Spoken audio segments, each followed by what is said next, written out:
제목으로 해서 우리 오늘 김성곤 전 의원 되시는 김성곤 의원님께서 오늘 평화통일에 대한 미국 우리 교포들의 자세에 대해서 오늘 강연을 하시겠습니다.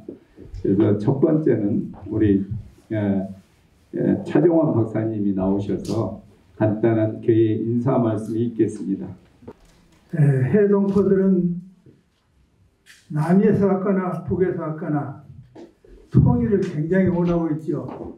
그런데 통일이 점점 멀어진 것 같아서 참 안타깝습니다. 자꾸 북쪽에서 사고를 일으킨 것 같아요. 그래서 참 안타까운데 그래도 우리는 통일을 원하니까, 특히 평화 통일을 원하니까 계속 이런 사업을 해야 되고, 해동포들의 인성이라고 해동포들을 가장 많이 하신 분이 한국에서 김성곤 의원입니다. 해동포들 박사예요. 그래서 오늘 좋은 말씀 해주시라고 했습니다. 머리 오시고 저희를 위해서 좋은 교양 강연 해줄 것에 대해서 감사드립니다. 감사합니다. 한국을 위해서 참 많은 일을 하신 우리 차정원 박사님 건강하시기를 빌겠습니다. 다음은 다 일어나셔가지고 약간의 국민 의례를 하겠습니다.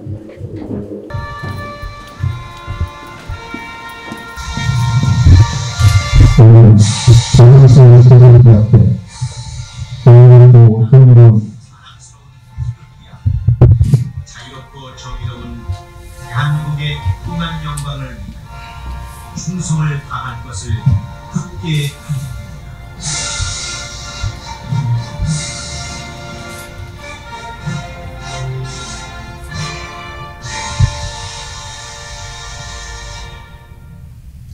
다음은 우리 이사요 단장님께서 나오셔서 애국가를 선도하셔서 애국가 대창을 하겠습니다.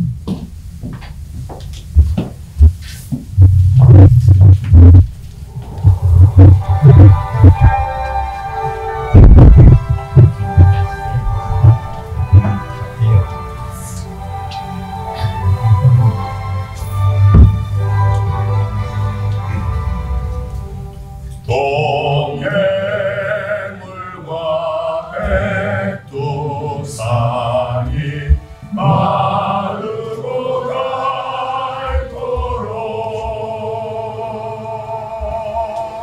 닳도록 하느님이 보호하사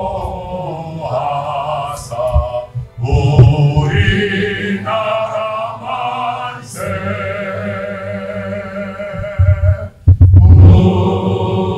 무궁화 삼천리 화려강산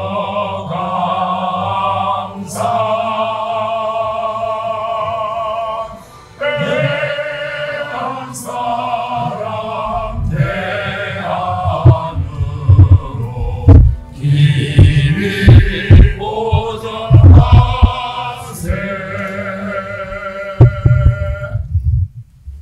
다음은 순국사회와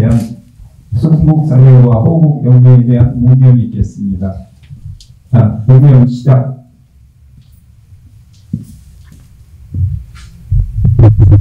바로 다 앉아주시기 부탁드립니다. 네.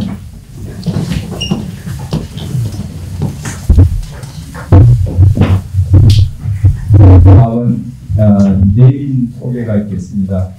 오늘 차정원 박사님 네 분이 오셨습니다. 두 분 일어나주셔서 박수로 환영해주시고, 또 제미 한국 노인회 회장 되시는 박건호 회장님 모셨습니다. 그리고 미주 도산 기념사업회 대비과 회장님 오셨습니다. 또 커뮤니티를 위해서 무신양면으로 도움을 주신 우리 서영석 박사님 모셨습니다. 그리고 김대중 재단 LA 지회장이신 남배리 회장님 소개드립니다. 또 제가 내빈인데 소개가 안 됐다는 분 섭섭해하지 마시고 좀 손을 들어주세요. LA 촛불행동 우리 여기 오셨는데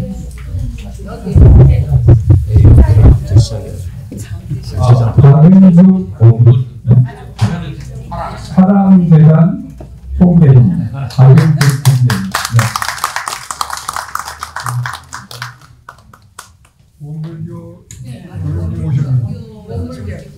우리 원불교 교무님들 오셨습니다. 감사합니다.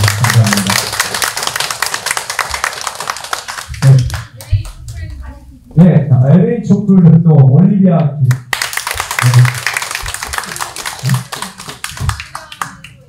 그리고 특별히 우리 성공의 김유한 시부님 오셨습니다. 네, AOK 네.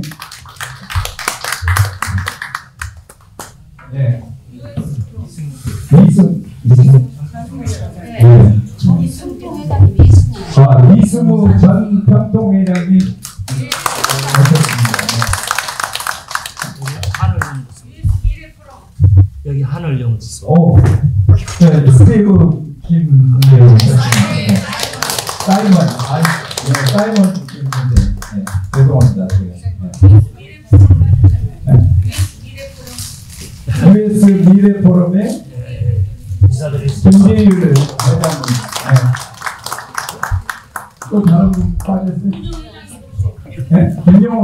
김용훈 회장님, 남사당 한의원 원장님.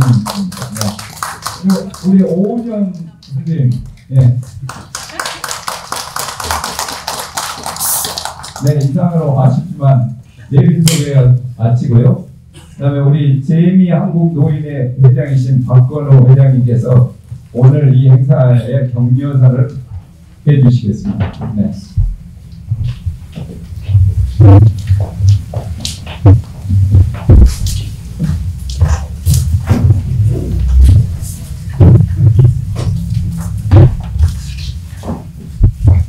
안녕하십니까.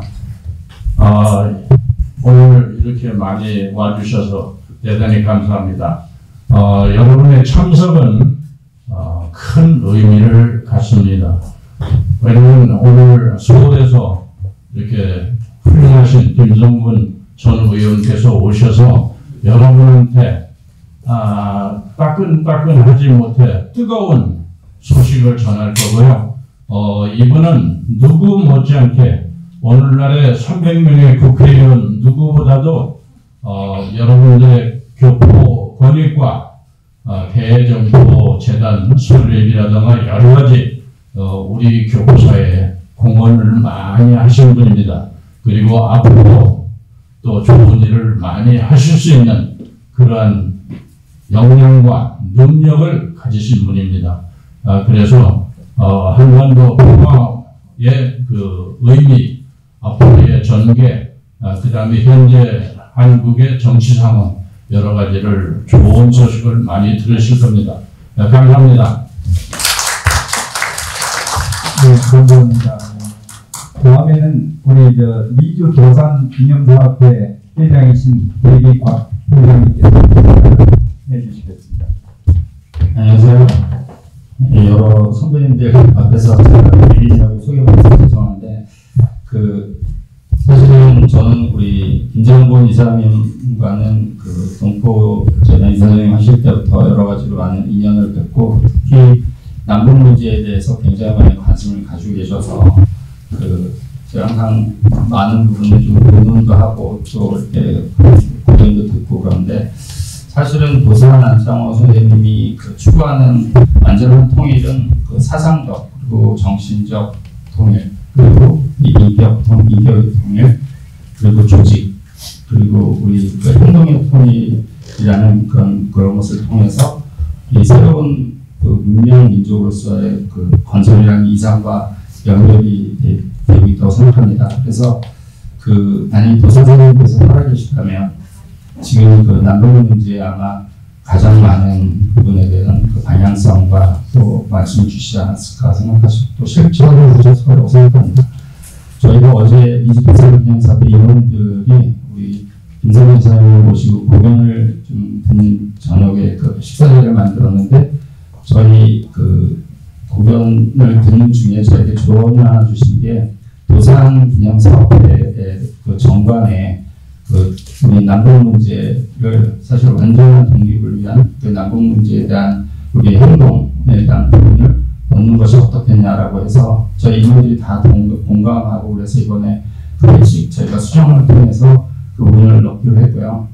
특별히 우리 김성문 이사님께서 매일 3가지 정도를 가지고 그 기도를 하신다고 하는데 그 중에 하나는 당연히 남북 문제라고 하십니다. 그래서 이미 그 750만 그 우리 해외 동포이 한인 디아스포라의 그를 이끄시는 그런 역할을 하셨고 그런 네트워크를 갖고 계시는 우리 김성문 이사님께서 오늘 항상 생각하시는 이 남북 문제에 대해서 우리 한인 디아스포라들이 어떻게 행동해야 되는지 주실 검토의 말씀에 큰 기대를 가지고 있고요.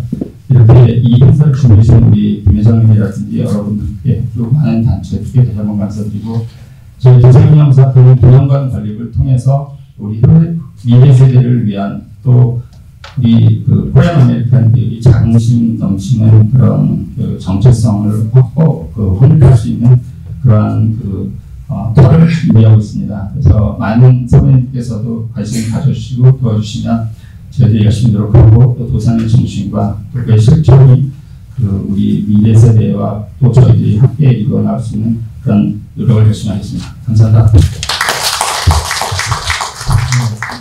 감사합니다. 다음은 오늘 강연을 위해서 솔리스트 앙상블 단장이신 인사현님께서 나오셔서 우리가 항상 그리워하는 금강산 그리고 오솔로니아 이 두 곡을 우리 사모님이신 임보희 피아니스트하고 같이 한번 여러분께 불러드리겠습니다.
따라서 한 곡 더 준비했습니다.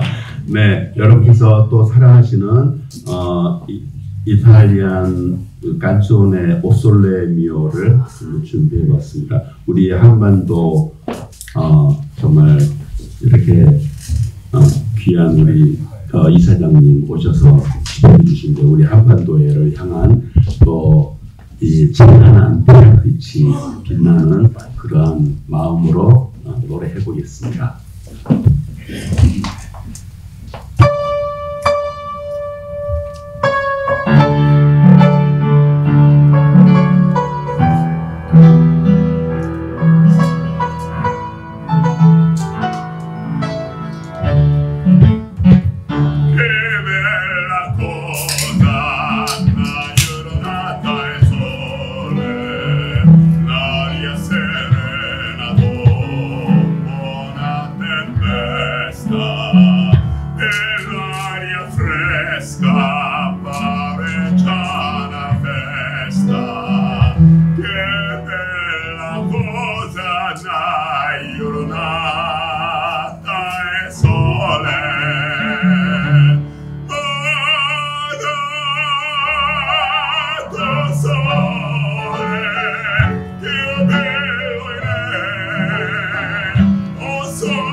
감사합니다.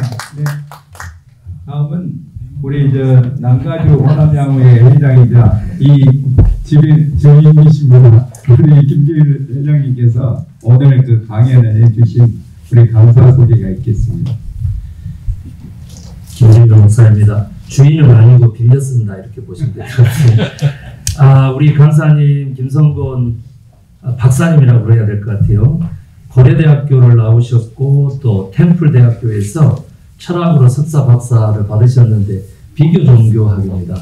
그래서 사실은 원불교 교도신데 우리 하나님을 얼마나 찾으시는지 이번에 만나서 깜짝 놀랐어요.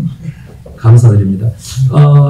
이 순서에 나와 있기 때문에 잠깐 소개하면 그 교수님도 여러 대학을 거치셨어요. 6개 대학을 거치셨고 그 다음에 이제 진짜 중요한 게 하나 있는데 부산 진구 출생이신데 제 15대, 17대, 18대, 19대 국회의원을 하셨는데 어디서 하셨을까요? 여수에서 하셨습니다. 너무 아름답다. 저는 그렇게 봅니다. 아름다움도 대변되는 귀한 직분을 감당을 하셨고요. 국회에서도 또한 국방위원회 위원장님을 역임하셨고 32대 국회 사무총장님도 지내셨습니다. 그리고 10대 죄동포재단 이사장님을 역임하셨는데 너무 동포들을 위해서 애쓰셨습니다. 우리 감사의 박수 뜨겁게 한번 하시고요. 현재는 사단법인 평화 거기 이사장님으로 이렇게 수고하고 계십니다. 제가 특별히 한국에서 만나 뵀어요. 그랬더니 정말 신사시더라고요. 신사시고 깜짝 놀란 것은 목사도 그런 얘기를 안 하는데 사랑으로만 통일될 수 있다. 아주 영적이고 정신적인 쪽에 통일론을 펴서 깜짝 놀랐고 정말로 소개하는 데 있어서 자랑스럽고 기쁨에 맞지 않습니다. 우리 뜨거운 박수로 우리 김성건 박사님 모시겠습니다.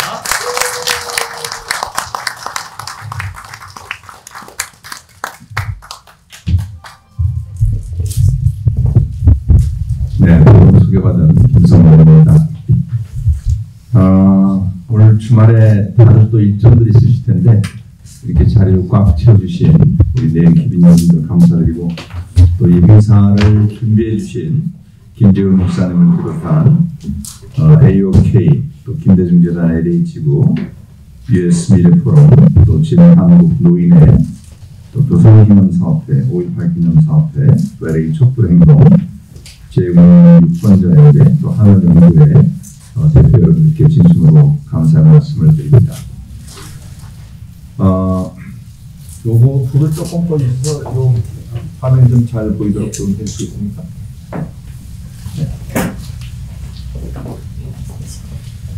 오늘 제 강의는 분단 80년 한반도 평화 통일과 재미동포의 역할 이런 제목으로 제가 강의를 준비했습니다.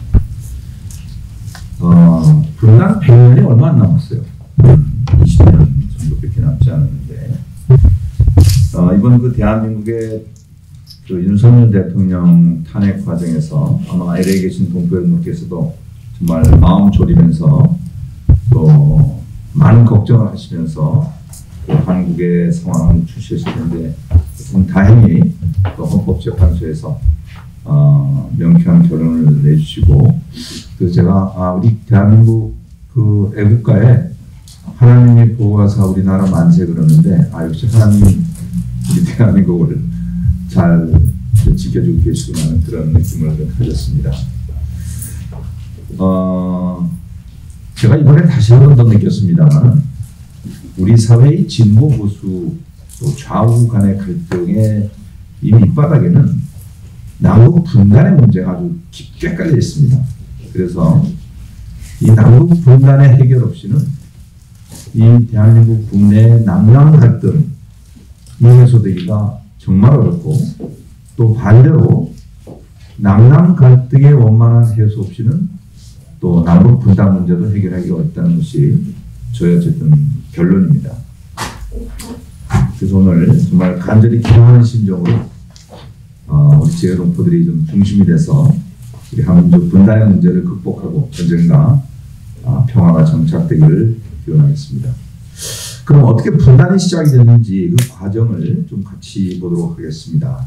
먼저 그 외제적 원인을 한번 살펴보죠. 다 아시다시피 분단의 1차적인 원인은 우리 당시 조선이 36년 동안 일본의 식민지가 됐다는 것이 가장 큰 원인이었습니다. 그리고 2차적인 원인은 1945년 8월 15일 일본이 항복하자 바로 소련과 미국이 한반도를 사투라선을 가운데 두고 분할 통치를 했죠. 그런데 이제 분단의 비극은 당시 소련은 국제적으로 공산주의의 핵심 국가였었고 미국은 자본주의 내지는 자유주의 국가의 핵심 국가였습니다. 이 상반된 두 개의 정치 이념이 우리 한반도 국내 정치에 깊이 영향을 미치면서 분단이 고착화됐습니다. 그럼 여기서 이 자본주의라는 이념 또 공산주의라는 이념이 어떻게 해서 탄생을 하고 또 정착이 됐는지 이걸 좀 간단히 살펴보기로 하겠습니다. 아시다시피 영국을 비롯한 서구에서 18세기부터 과학의 발전으로 인해서 산업이 급격하게 발전하였는데 이것을 우리는 산업혁명이라고 부릅니다. 그런데 이 산업혁명은 자본가와 노동자를 필요로 했고 여기서 자본가와 노동자라는 이 계급이 생기게 됩니다. 그리고 자본주의가 이제 시작이 되죠. 그런데 독일에 있었던 그 유대계 칼 막스라는 학자가 자본주의는 그 내부 모순으로 언젠가 망하게 됩니다. 따라서 이 생산수단을 개인이 소유한 것이 아니고 공동체가 소유해서, 다시 말해서 국가가 소유해서 자본가와 노동자라는 계급이 없는 이상사회를 만들자. 이것이 소위 이제 공산주의의 이론입니다. 그리고 이것이 최초의 공산革命이 성공한 것이 소련이죠. 이 왼쪽에 그 블라디미르 레닌이라는 사람이 소련 공산국가 탄생의 주역이었습니다. 근데 이제 이걸 좀 모르시는 분들이 많은 것 같은데, 자본주의와 공산주의의 그 뿌리가 프랑스 혁명이라는 시민혁명에서 시작이 됐다는 것에 대해서 주목하시는 분들이 그렇게 많지 않은 것 같습니다. 이 프랑스 혁명은 어쨌든 근세에 있어서 소위 왕정을 폐지하고 시민이 주인되는 소위 민주주의와 인권을 주장하면서 성공한 최초의 시민혁명이었어요. 그리고 프랑스 혁명 때부터 이제 만든 국기가 저 파란색, 흰색, 빨간색이 뭘 상징하냐면은 자유, 평등, 박애, 이 세 가지 가치를 이제 주장을 하고 있거든요. 그런데 이 자유, 평등, 박애 이 세 가지 가치 중에 자유는 나중에 자본주의 국가, 자유주의 국가로 더욱 발전을 하게 되고, 소위 평등이라는 개념은 사회주의 국가, 공산주의 국가에서 발전을 하게 됩니다. 근데 불행하게도 가장 중요한 이 박애라는 개념은 어느 나라에서도 아직까지 실천이 되지 못하면서 자본주의와 사회주의 국가에서 자유와 평등이 온전한 자유평등이 되지 못하고 절름날이 자유평등이 됩니다. 자, 이게 프랑스 혁명의 세 가지 가치인데 여기 한반도 해결의 핵심이 여기 있습니다. 네. 이 자유평등 박애의 세 가지 가치는 서로 긴밀하게 연결되어 있지만 때로는 충돌을 하기도 합니다. 즉 완전한 자유를 추구하다 보면 경제적 불평등이 심화될 수 있고 양극화 현상 때문이죠. 우리 미국이나 한국이 비슷한 상황입니다. 그리고 완전한 평등을 추구하다 보면 개인의 자유가 제한될 수 있습니다. 여기서 박이라는 것은 뭐 이제 사랑이라는 개념을 우리가 해석합니다만 저희 공동체의 연대와 협력을 강조하죠. 그래서 사랑이 없는 자유는 약자를 무시하게 되고 사랑이 없는 평등은 소위 서로 다름을 존중하지 않는 기계적 평등이 됩니다. 그래서 반드시 자유와 평등과 사랑이 조화될 때 온전한 문명이 되고 이것이 지금 아직 인류가 구현하지 못하고 있는 미래의 우리가 목적이라고 이렇게 말씀드릴 수가 있겠습니다. 그래서 우리 한반도 평화 문제도 제가 아까 김재열 목사님 말씀하셨듯이 이 박애, 사랑이라는 가치가 살아날 때 남북한의 자유평등도 같이 살아나고 이 세 가지 가치가 존중되면서 우리 인류가 꿈꾸는 이상사회가 도래할 것이다. 그리고 그 임무가 우리 한민족한테 있다. 네. 네. 아멘 해주셨습니다.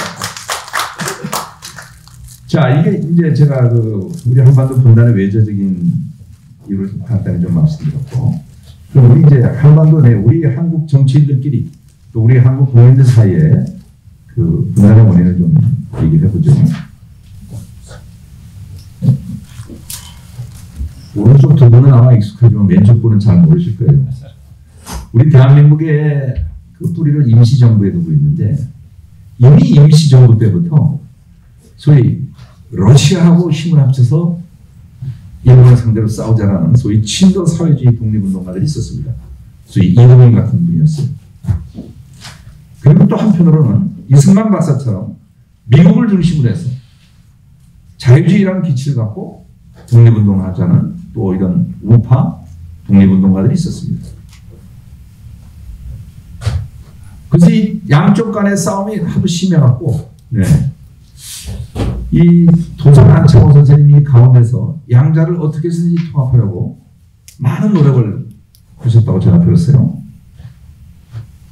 그 도산 안창호 선생님이 1926년에 딱 지금으로부터 100년 전인데 이런 말씀을 하십니다. 지금 혁명을 공산주의로 하자. 또 무정부주의로 하자. 또 복벽이라는 건 이제 임금을 다시 세우자는 얘기입니다. 그런 운동을 하자. 이렇게 각각 자기의 의사를 주장하고 있는데 주장이 다르다고 서로 다투지 말고 우리는 민족 혁명을 해야겠다는 각오를 가지고 대혁명적 조직을 성립하기 위해 일치적인 행동을 취할 것이다.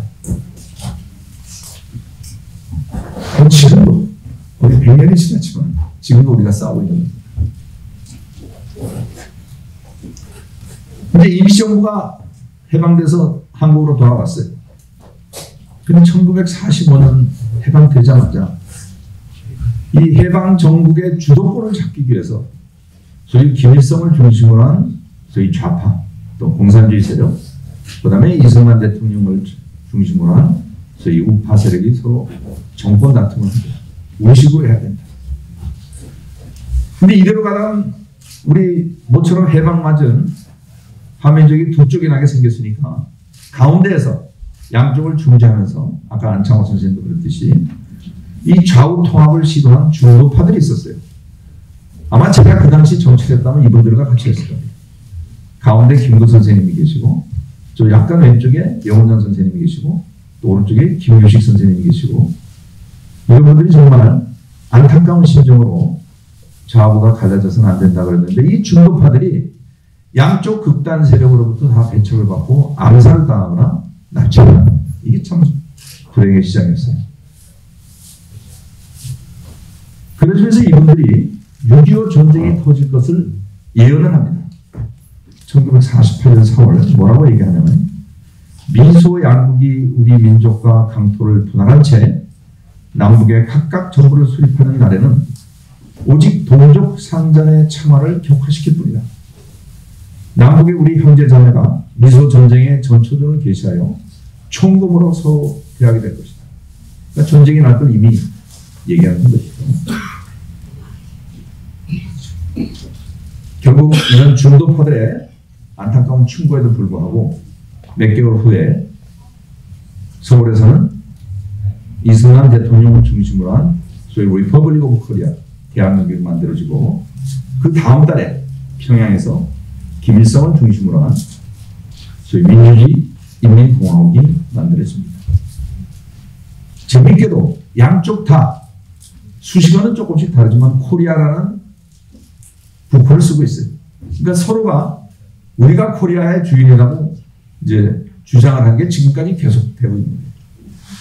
근데 사실 이건 축복이라기보다는 6.25 전쟁을 암시하는 비극의 시작이었습니다. 팩트로 보면 북한의 남침으로 6.25 전쟁이 일어났는데 이거는 우리 민족끼리의 충돌이라는 내전적인 요소도 있지만 소련을 중심으로 한 공산주의 나라 그리고 미국을 중심으로 한 자본주의 국가 간의 국제 전쟁이었습니다. 그런데 이것을 아까 제가 프랑스 혁명의 3대 가치에 좀 연결시켜서 얘기한다면 소위 사랑이 없는 맹목적 자유주의와 사랑이 없는 맹목적 평등주의가 소위 정치적 이념이라는 그런 가치를 걸고 전쟁을 한 거죠. 저는 지구상에 수많은 전쟁이 있었지만 이 6.25 전쟁처럼 정말 비극적인 전쟁은 없다. 그 이유는 우리 동족 간의 상전이었기 때문에 무려 160만 명이 죽었습니다. 그리고 부상자, 외국인까지 포함하면 무려 500만 명 이상의 희생자를 낳고서도 어느 한쪽도 승리하지 못했어요. 무승부로 끝난 전쟁. 그런데 여기서 주목하고 싶은 것은 우리가 일제시대 때 일본에 끌려가서 죽은 우리 대한민국 한국 사람들이 숫자가 10만에서 한 20만 명 정도 하고 하는데 우리끼리 서로 죽고 죽인 사람이 160만 명이에요. 무려 10배가 넘는 사람이 우리끼리 싸워서 죽는 거예요. 오죽하면 김구 선생님이 지금이 참 일제시대보다도 오히려 못했다. 그런 한탄을 하셨다고 해요. 김구 선생님 물론 이제 전쟁 전에 돌아가셨습니다. 저는 이걸 우리가 어떻게 해석해야 될까? 우리가 일본을 많이 욕하고 있습니다만은 우리끼리 죽인 사람들이 더 많은데 과연 우리가 누구를 욕할 자격이 있는가? 그런 생각을 하게 되죠. 어쨌든 독일은 동독과 서독 사이에 이런 전쟁이 없기 때문에 무사히 통일을 했는데 우리는 통일이 어려운 것 중에 하나가 이 6.25 전쟁으로 너무 많은 사람들이 서로 죽고 죽였기 때문에 아직까지도 그 증오감이 여전히 남아있는 거예요.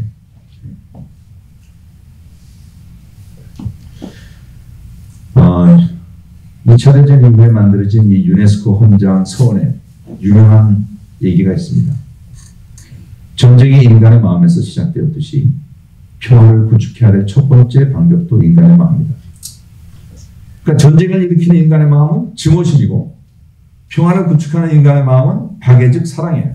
그러나 증오심이나 박애나 둘 다 같은 사람의 마음 속에서 이렇게도 되고 저렇게도 되는 거죠. 네. 그래서 결론적으로 우리 한반도의 남북 분단은 일제 식민지와 미소의 분할 점령이라는 외제적 원인도 있지만 더 큰 원인은 우리 내부에서 왜곡된 자유주의와 왜곡된 평등주의, 다시 말해서 자본주의와 공산주의의 집착, 그리고 상대에 대한 증오심, 그리고 정치인들의 권력욕에 사로잡힌 우리 대중들의 어리석은 마음에 더 큰 원인이 있다. 그래서 여기 천주교 신자들이 계실지 모르지만 천주교에 가니까 예배 끝나면서 가슴을 치면서 내 탓이오 내 탓이오 내 큰 탓이오 하는데 한국 근대사를 읽어보면은 뭐 미국 소련을 욕하기 전에 내 탓이오 내 탓이오 내 큰 탓이로다 이렇게 반성을 하고 싶더라고요. 그런데 우리하고 아주 대비되는 나라가 있습니다. 오스트리아예요. 물론 오스트리아 우리하고 여러 가지 정치 환경이 다른 것도 있겠습니다만 어쨌든 오스트리아는 2차 대전 때 독일의 편에 서서 전쟁을 했어요. 그래서 독일이 패전하자 이 오스트리아라는 나라를 미국, 소련, 영국, 프랑스가 신탁 통치했습니다. 분할 점령을 했어요. 그런데 오스트리아는 우리나라처럼 거기도 좌파가 우파가 있었을 거예요. 그러나 갈등하지 않고 우리는 영세 중립국으로 가겠다. 그래서 결국 중립국으로 성공했고 유럽의 가장 모범적인 선진국으로 성장을 했습니다. 그리고 오스트리아는 국제적으로도 북한하고도 지금 잘 지내고 있고 우리 남한하고도 잘 지내고 있어요. 저는 왜 우리가 그때 오스트리아처럼 못했을까? 그리고 우리가 만약 먼 미래에 통일을 한다고 그러면은 우리는 어느 한쪽에 붙지 말고 영세 중립국으로 가는 것이 맞지 않냐는 것이 현재 저희 생각이에요. 네. 근데 이런 얘기하면 또 뭐 좀 문제 제기하는 분들이 있긴 있죠. 네, 어쨌든 뭐 가정의 얘기니까요. 그래서 아까 유네스코 헌장에서 연결된 얘기인데 인간의 마음 속에는 선도 있고 악도 있고 뭐 우리 전통 유교의 성리학의 뭐 성선설, 성악설 그러는데 이 두 개가 다 공존하고 있는 거예요. 근데 어쨌든 지난 80년 동안 북은 남을 악마화했습니다. 소위 미제국주의자들 밑에서 앞잡이 노릇한다고. 또 남은 북을 공산주의라고 악마화했어요. 결국 80년 동안 우리 민족이 서로 증오심으로 해서 서로를 악마로 만들었는데 불교에 이런 얘기가 있습니다. 부처 눈에는 부처만 보이고 교주는 교주만 보이다 뭐 그런 얘기 들어보셨죠? 그러니까 상대를 악마로 보는 것은 내 마음에 이 악마가 시작을 하기 때문에 상대를 그렇게 보는 거고 내가 천사가 되면 상대도 천사로 될 수 있다는 그 가능성을 보는 거예요. 그렇기 때문에 우리도 천사가 돼야 되고 또 북한을 악에서 구제하기 위해서는 내가 먼저 천사가 돼야지 북한을 악에서 구제하는 것이 아니냐. 아멘 아닙니까? 아멘 아멘. 제가 자꾸 오늘 사랑 얘기를 하는데 제가 이 교회 와서 설교해도 될 것 같아요. 제가 제일 좋아하는 구절 중에 이게 하나인데 끼아라 루빅이라고 이태리 천주교의 어떤 여성인데 2차 대전 때 유럽에서 수백만의 사람이 죽잖아요. 유럽이 사실은 기독교 문화권 아닙니까? 그래서 이 여성이 다 우리가 하나님의 자녀인데 어떻게 해서 이렇게 전쟁을 해서 많은 사람이 죽느냐 해서 일치의 인류운동을 해요. 모든 인류가 한 형제다. 그래서 종교와 이념과 또 종족을 떠나서 근데 이분이 이런 말을 하십니다. 미움과 폭력이라는 산을 옮기는 일은 결코 쉬운 일은 아니다. 하지만 서로 사랑과 이해 그리고 일치를 삶의 가장 중요한 동기로 삼는 이들에게는 가능한 일이다. 그래서 저는 이걸 통일운동하는 사람의 모토로 삼고 싶어요. 네. 우리가 사랑만 있으면 언젠가는 통일할 수 있다. 네. 요거는 시간 관계상 좀 그냥 넘어가겠습니다. 이승만, 박정희, 전두환 대통령 다들 아시는 분들이고 이분들이 나름의 또 공헌이 있습니다. 뭐 한미 동맹을 만들었고 대한민국의 경제를 또 크게 발전시켰고 여러 가지가 있습니다만 그러나 또 한편 아쉬운 것은 소위 반공이라는 걸 국시화하는 바람에 많은 민주화 운동을 하는 사람들이 소위 그 반공이라는 이 굴레에 그 뭐라고 할까 오해를 받아갖고 소위 반국가 친북세대 이런 식으로 해서 엄청나게 많은 또 고생을 한 것이 사실이에요. 그래서 저는 우리 사회의 이 소위 색깔론, 뭐 빨갱이라는 색깔론 이게 엄청나게 많은 사람을 탄압을 했고 이걸 어떻게 해서든지 우리가 극복을 해야 되는데 이게 어쨌든 남남 갈등의 지금 최대 문제고 우리가 극복해야 될 문제다. 이번 개헌도 사실 다 그런 연장선상에서 일어났거든요. 뭐 북한의 이건 뭐 제가 넘어가겠습니다. 시간 관계상. 그래서 1980년대까지는 한반도에서 남북 간에도 그렇고 남남에서도 소위 이 정치적인 이념 때문에 긴장이 계속 되어 오다가 88 올림픽을 치르면서부터 조금씩 이제 이게 완화가 되기 시작했어요. 자, 그 전에 뭐가 있었냐면은 소위 내 땅 때라는 거 여러분들 기억하실 겁니다. 소위 모택동과 닉슨이 압수를 하면서 소위 미국과 중국이 수교를 하죠. 그리고 고르바초프하고 또 누굽니까 저 대통령 부시죠. 부시 대통령이 이제 우리 소련하고 싸우지 말자. 그래서 이제 서로 압수를 합니다. 이런 분위기에 그 올라타서 동서독이 마침내 통일을 한 게 1990년이었어요. LA 올림픽이 여기 내후년인가 열리죠? 사실 1984년 LA 올림픽에서는 동구권들이 참여를 안 했어요. 소련도 참여를 안 했어요. 그런데 그 이후에 있었던 서울 올림픽에 정말 오래간만에 동서가 같이 올림픽에 참가를 하면서 정말 아주 성공적인 올림픽이 끝났죠. 사실 여기에는 노태우 대통령의 그 기여가 꽤 큽니다. 노태우 대통령은 그 6.29 선언을 통해서 개헌을 했고 제6공화국을 출범시킵니다. 우리 김재원 목사님 제7공화국 만들자고 그러는데 6공화국이 그때 시작이 됐어요. 그래서 1991년 그때 남북한이 동시에 유엔에 가입을 하고 그리고 우리가 소련 그리고 또 중국과도 수교를 하죠. 근데 더 중요한 것은 남한과 북한 사이에 이때 남북 기본 합의서라는 것을 서로 체결합니다. 그래서 서로 싸우지 말고 존중하면서 잘 지내자라는 물론 그 1974년에 박정희 때도 있었습니다만 그는 뭐 그냥 형식으로 끝났고 그래서 실질적인 남북 사이에 합의가 이때부터 이루어집니다. 이걸 아마 진보 정권에서 했으면 굉장히 큰 저항이 있었을 거예요. 다행히 이제 보수 정권에서 하는 바람에 좀 저항이 적었죠.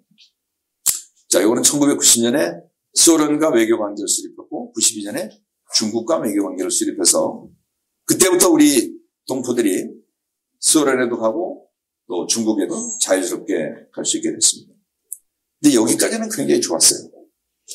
근데 이제 아쉬운 게 남북 교차 승인에 실패한 겁니다. 이 교차 승인이 뭐냐면은 남한이 그동안의 적대국이었던 소련, 중공과 수교를 했다면 자연스럽게 북한도 적대국인 미국과 일본과 수교를 해야지 동북아시아의 힘의 균형이 맞는데 이걸 교차 승인이라고 합니다. 근데 이게 실패를 했어요. 제가 나중에 그 당시 일했던 외교관들한테 얘기를 들으니까 그때 소련도 교차 승인을 원했고 북한도 원했는데 결국은 미국하고 한국이 겉으로는 찬성하는 것처럼 하면서 속으로 반대를 했다. 왜냐하면 그때 동그라파가 망하고 소련이 망한 그런 타임이었거든요. 그렇기 때문에 가만히 놔두면 북한은 자연스럽게 붕괴하게 돼 있다. 근데 몰라고 우리가 북한을 살려주느냐 해갖고 북한과 미국 수교를 반대했다고 하더라. 그러니까 이 북한 붕괴론이 뭐 지금도 있습니다만은 그 결과는 북한의 핵 개발이었어요. 북한 붕괴론이 실현되기는커녕 오히려 핵무장을 시작을 했는데 우린 북한 핵 문제 때문에 지금 문제 제기를 많이 하고 있죠. 그럼 한번 이제 역지사지를 해보자고요. 우리가 북한 핵 문제를 해결하기 위해서는 객관적인 이 프로세스를 정확하게 알아야 됩니다. 그동안 북한이 뒷배 역할을 했던 소련과 중국은 남쪽과 수교를 했고 또 소련이 당시 북한과 맺었던 군사동맹도 철회를 해요. 그래서 그때 북한이 엄청나게 소련한테 불만을 제기합니다.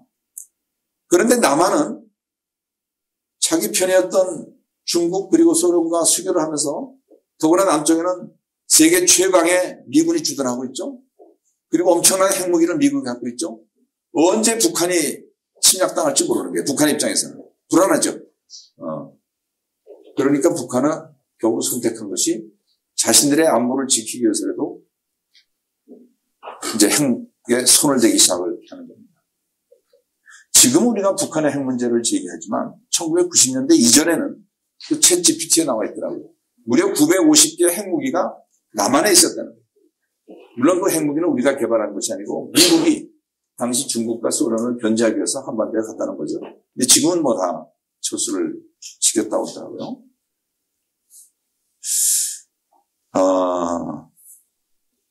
노무현 대통령이 그런 얘기 했어요. 북한의 핵 개발 배경은 남한을 공격하기 위한 것이라기보다 불리한 국제정세에서 스스로의 안보를 지키기 위한 수단 아니냐. 그래서 또 한 구설수에 올랐습니다만 어쨌든 그렇다고 우리가 북한 뭐 핵을 좋다고 이렇게 합리화시키는 것은 아닙니다. 중요한 것은 우리가 사전에 막을 수 있는 기회를 놓쳤다는 거죠.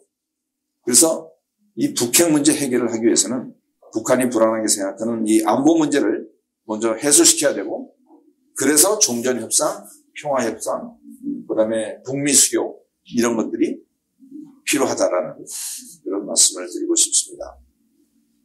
제가 2015년에 그때 이제 국회 외통위원으로 있을 때 그 러시아하고 한국 수교 25주년 행사를 하기 위해서 그 러시아 모스크바에 갔을 때 많은 외교 관리들을 만났는데 그때 그 전에 러시아 외교장관 했던 분이 이런 얘기를 하더라고요. 러시아도 북한 핵 개발에는 반대합니다. 그러나 북핵 문제 해결을 위해서는 북한의 안보 불안을 해소해 줄 필요가 있다. 그리고 우리로 치면 국립외교원장입니다. 그 바자노프 외교 아카데미 원장도 비슷하게 북한의 핵 개발 배경에는 대미 안보 불안이 있으므로 미국 간의 관계 개선이 북핵 문제 해결에 절대 필요하다. 이런 얘기를 저한테 직접 하셨습니다. 그래서 여기서 좀 우리가 좀 배울 거는 역사의 교훈인데 개인 간의 관계도 그렇고 국가 간의 관계도 그렇고 상대를 무시하고 공격하면 이게 당장은 나한테 이익이 될 것 같지만 오히려 더 큰 손해를 보여요. 북한이 남쪽을 침입하면서 오히려 북한이 더 큰 손해를 봤어요. 네. 또 교차 승인 기회가 있을 때 남한하고 미국이 북을 무시하는 바람에 오히려 이제는 북한의 핵으로부터 또 우리가 위협을 당하는 이런 소위 인과의 법칙이 여기도 적용이 되더라고요. 그래서 저는 뭐 제가 원불교인이라서라기보다도 종교인으로서 내가 이익을 보려면 상대를 존중하고 상대에게 이익을 되는 길을 찾아야지만 그것이 결국 나한테 이익이고 이것은 개인 간이나 국가 간이나 똑같다. 그런 말씀을 드리고 싶습니다. 근데 어쨌든 이 북핵 문제 때문에 그 남북 간의 관계가 계속 그 교착 상태에 있었는데 이걸 해결하기 위해서 이제 정상회담이 개최됩니다. 그래서 최초의 정상회담은 여러분들 다 기억하시겠지만 지금부터 25년 전에 김대중, 김정일 두 정상 사이에 6.15 회담 선언이 있었고 또 그 뒤에 노무현 대통령, 김정일 위원장 사이에 또 정상회담이 있었습니다. 그리고 문재인 대통령 때는 무려 1년에 3번이나 정상회담이 있었어요. 그리고 그 다음에 싱가포르에서 역사상 처음으로 북한과 미국의 최고 지도자들이 서로 악수를 하죠. 이때까지만 해도 좋았어요. 전 정말 이 장면을 보고 이제 통일이 다가왔구나. 한반도 평화는 이제 뭐 불가역이다 이렇게 기대를 했는데 웬걸 그 다음에 하노이 북미 정상회담이 실패로 끝났습니다. 제가 문재인 대통령 그만두고 그 비서실장 하던 노영민 실장한테 야, 너 비서실장을 있으면서 제일 좀 힘들었던 일이 뭐냐 그랬더니 바로 이때라는 거예요. 그때 문재인 대통령이나 청와대에서는 이게 성공할 줄 알았대요. 근데 결국 이게 실패로 끝난 겁니다. 근데 사실 김정은은 근데 기차 타고 평양에서부터 하노이까지 왔잖아요. 며칠 동안. 그리고 나름대로 사실 선물을 갖고 왔어요. 우리가 영변 폐기하겠다. 대신 이 제재를 일부 풀어달라는 그런 제시를 했는데 이 사실 오랫동안 싸웠는데 이게 한꺼번에 문제가 해결되겠습니까? 스텝 바이 스텝으로 가야지. 근데 의외로 트럼프 대통령이 아마 현장에서 그 계획을 바뀐 게 아닌가라는 얘기가 있는데 소위 스몰 딜이 아니고 빅 딜을 해버린 거예요. 그러니까 영변 핵시설 갖고는 안 되고 북한에 있는 모든 핵무기를 일시에 폐지하고 그거를 우리가 다 감시할 수 있도록 조건을 내는 거예요. 그러니까 김정은 입장에서는 야 이건 좀 지나치다. 우리가 무슨 뭐 아직 뭐 북미 수교한 것도 아니고 이런 상황에서 우리 보러 완전히 빨가벗으라고 하는 거니까 김정은으로서는 받아들이기 어려운 거죠. 그래서 결국 회담이 이제 결렬됐습니다. 정말 아쉬운 장면이에요. 결국은 이제 북에서 이제 화가 나니까 소위 남북 연락소라는 걸 파괴해 버렸어요. 이 미국이나 나만 못 믿겠다. 네. 그리고 그 뒤에 또 이제 윤석열 대통령이 들어오면서 소위 가치 외교라는 이름으로 일본과 미국은 더 가깝게 지내고 러시아하고 중국은 멀리 그렇게 시작했어요. 이건 소위 가치 외교라고 하는데 저는 뭐 윤석열 대통령 뭐 잘한 것도 있고 못한 것도 있지만 가장 아쉬운 점은 국내에서는 내 편은 뭐 가를 수 있다고 칩시다. 그러나 국제적으로는 이렇게 편갈리게 하면은 편갈리면 결국 우리 위험해지는 건 한반도예요. 이게 긴장이 자꾸 고조되니까 만약 우리가 북한하고도 잘 지내고 러시아하고도 잘 지냈으면 북한군이 우크라이나까지 가서 싸웠을까? 좀 그런 좀 의문도 갖기는 합니다. 어쩔지 모르지만 어쨌든 그 윤석열 대통령이 북한에 대해서 더욱 이제 적대적인 태도를 취하자. 이게 이제 오늘 제가 말씀드리고 싶은 가장 키포인트 중에 하나인데 북한이 한국은 이제 동족도 아니고 우리 동포 아니다. 그러니까 통일 얘기를 꺼내지 말아라. 그 김여정이가 또 이런 말 했더라. 제발 서로 의식하지 말고 따로따로 살자. 그러면서 한국은 북한의 제1의 적대국이라 하면서 헌법을 바꿔버렸어요. 통일이라는 제목을 헌법에서 완전히 싹 지워버리고 심지어 아이들 교과에서도 남한은 우리하고 동포라는 얘기, 통일해야 된다는 얘기로 싹 없애버리고 또 그 조직, 무슨 대남 무슨 무슨 평통인가 뭐 있죠? 거기 조직이. 그런 것도 없애버리고 심지어 김일성, 김정일 위원장 때 만들었던 그런 통일과 관련된 상징물들도 다 없애버렸다고 해요. 네. 이거 굉장히 심각한 거예요. 그러니까 더 이상 우리하고 같은 동족으로 이제는 생각하지 말자. 통일에 대한 얘기는 꺼내지도 말아라. 아니, 이런 시급판인데. 그래서 이제 6월 3일 날 대통령 선거가 있죠. 뭐 누가 이길지는 모르겠어요. 근데 만약 민주당이 이긴다 할지라도 새 정부가 북한하고 당장 대화하기가 굉장히 어려울 겁니다. 네. 보통 과거에 소위 진보 정권이 들었으면은 북한하고 관계를 개선하기 위해서 여러 가지 뭐 의견을 좀 주고받는데 이제는 북한이 완전히 남쪽하고 통일 얘기를 안 하는 걸로 선언을 해버렸기 때문에 이걸 쉽게 바꾸기가 쉽지 않을 거예요. 그래서 결국은 앞으로 북한과의 관계는 남한 정부가 북한하고 다이렉트로 하기보다는 미국이나 러시아, 중국을 통해서 우회적으로 할 수밖에 없지 않나 그래서 이따 제가 말씀드리겠지만 여기 미주동포들의 역할이 상당히 좀 필요하다. 그런 말씀을 드리겠습니다. 그래서 사실 개인 간에도 마찬가지지만 우리가 어쨌든 북한을 국가로서 존중하는 것이 우리나라한테도 이익인데 유엔은 지금 우리 대한민국과 똑같이 유엔의 회원국입니다. 그리고 우리가 193개국하고 지금 수교를 맺었는데 북한은 169개하고 수교를 맺었다고 해요. 그러니까 어쨌든 국제적으로는 북한도 우리 남한처럼 똑같이 독립된 국가로서 대우를 받고 있는 거예요. 그런데 참 문제가 뭐냐면은 뭐 여러분들 한국 헌법을 대체로 뭐 아시겠습니다. 우리 헌법 3조에 대한민국 영토는 한반도와 그 부속 도서를 한다. 뭐 다 아실 거예요.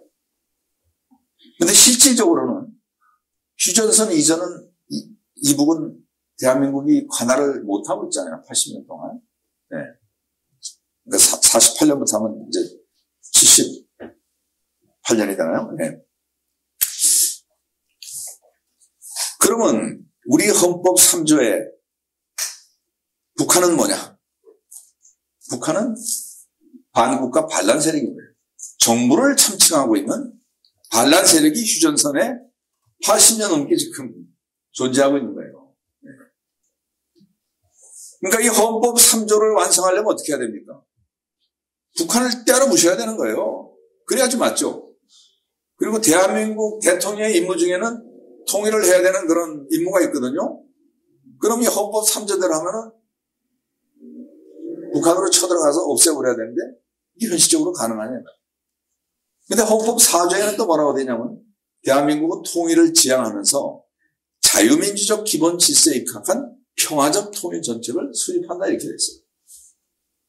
근데 평화적으로 북한하고 통일을 하면 좋은데 이게 지금 잘 안 되는 거 아니에요? 그러니까 사실 헌법 3조하고 4조는 묘하게 지금 모순되는 관계에 있습니다. 모순되는 관계. 근데 이런 비슷한 조항이 북한에도 있더라고요. 그러니까 북한은 남한 정부를 진정한 정부로 생각 안 하는 거예요. 그리고 북한은 주체 사상으로 통일해야 될, 우리가 마치 자유민주적 질서로 통일하자고 하는 것처럼 북한은 주체 사상으로 통일하자고 하는 거예요.